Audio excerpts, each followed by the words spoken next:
Hello, my name's Oakley from Bristol Caravans. Today we're going to talk about a fault that is found, not commonly, but it is found on motorhomes. You might have this problem, you might have found this problem. In this case, the fault has been found during a service. It's reverse polarity. It's reverse polarity in the vehicle, and today we're in a 2017 Burstner. The worrying thing is it's a 2017 Burstner and today is 2021, so this vehicle's gone through a PDI, 2018 service, 29 service, 19 and a 2020 service. So there's been 4 opportunities for somebody to pick this fault up. So today I'm going to show you the fault and then we'll start the repair process to rectify it. During the service we check for correct polarity in the vehicle, and if you zoom in now you'll be able to see the socket tester, something you can buy, a DIY piece of equipment, always handy to have on board. A correct test should be 3 lights. With this particular tester, on this tester it's showing 1, indicating reverse polarity. I'll just fit the more sophisticated tester that we use. It's going to be a little bit more noisy. Again, this tester is indicating reverse polarity with a bit more bells and whistles, does a lot more tests, but this is what we will be doing during the service. Okay, before we can finish our tests inside, we just want to do a double check. And this is a really handy check for you as a caravan or motorhomer to do, and these are the tools that will be really useful for you to keep on board. A standard household socket tester and a converter, 3-pin to square pin, so that you can see, you can connect to a post in a site field or a farmer's field. So imagine you're in that field now. Let's go across to the socket. The first test is to attach your tester to the adapter and then plug the adapter into the socket. And I'm guessing you can see we've got 3 solid lights, indicating that the electric at the source is good.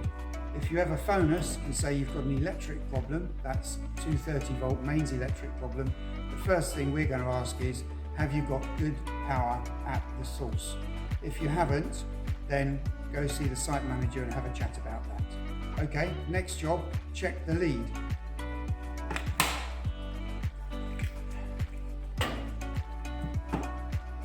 Okay, the lead is now fitted to the socket. Let's go to the other end by the motorhome. We have a test lead on here with a live loop. I'm just mentioning that because you might say it's different colours. It's just a test lead. So now I'm going to take my tester, put it into the lead.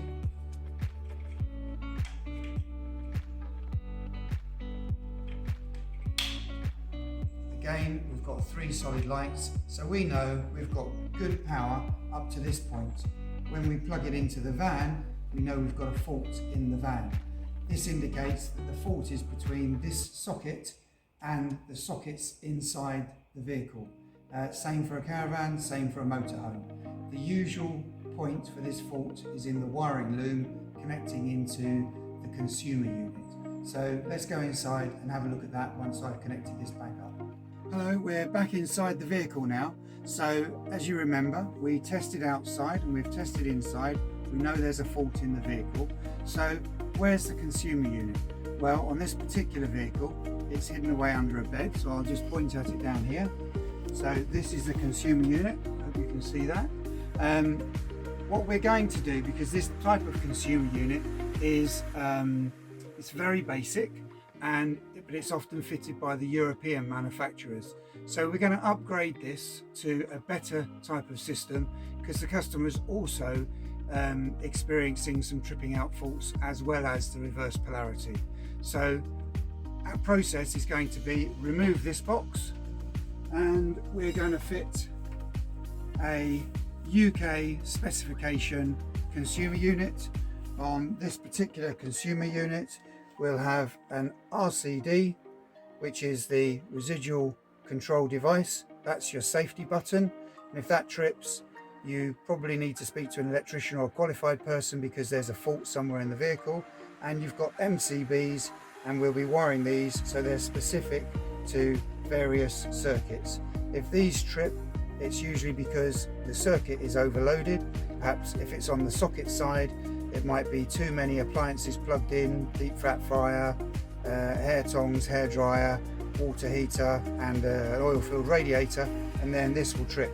If this trips, then disconnect all of the appliances, reset, and then you can fit or reconnect one appliance at a time. If the RCD trips, that's a fault and you need it to be looked at.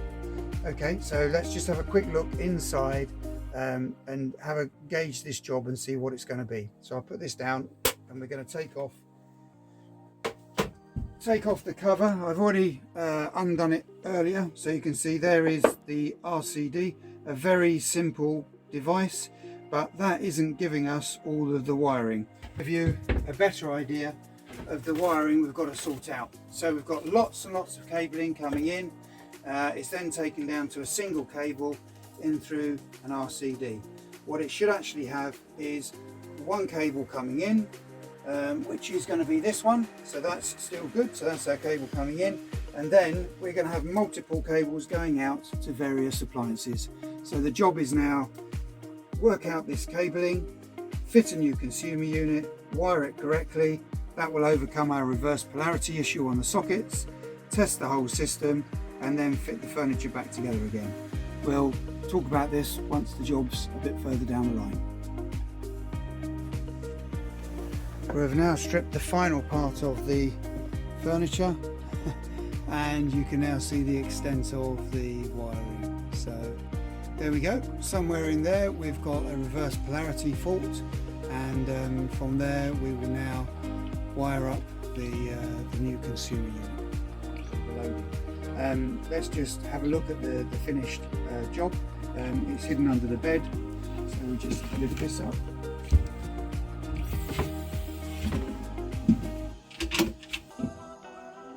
And then down underneath here, if you can see it, we've now got a new consumer unit with both, you can't really see it from there, but RCD and MCBs. So nice and tidy, back where the original one was, but now we've got separate RCDs and MCBs, which is aligned to UK regulations. Fine, we've now come to the end of the job, so this is just the wrap up and a quick overview. We found a fault inside the wiring of the connection of the hookup cable, so that was wired incorrectly. This type of fault would be picked up on something called an EICR report, sometimes called a PIR, which is due every 3 years on a maintenance schedule for either a caravan or motorhome. We carry out that work. If you ever want to have a chat about it, we can explain more about what's involved. As part of the final checks, we're going to go around the vehicle to make sure all the sockets are working correctly. This is the outside socket on this particular vehicle, and it's a German build, and the manufacturers have left a European plug type on it. So we've got a converter, we've got our friendly tried and tested socket tester. So when we plug in, we've got 3 lights indicating all is well. Okay, we're doing the final wrap up now. So we've looked at an issue with the 230 volts system on this particular motorhome. Same principle applies if you're a motorhome, caravan or camper van. If you've got an issue with your 230 volts, either speak to your local dealer, which is if you're across the UK, or if you're in the Bristol area, we'd love to help. The best way to reach out to us is via our website, which is bristolcaravans.com. Email and telephone is listed there. We request that you book a slot to come in and see us so that we can give you the time that you deserve to have a look at the fault. Once we've diagnosed the fault, we can then talk about what the rectification process is. If you need an EICR report, again, we'd love to help. Reach out to us and we'll book you in. Thank you very much for watching.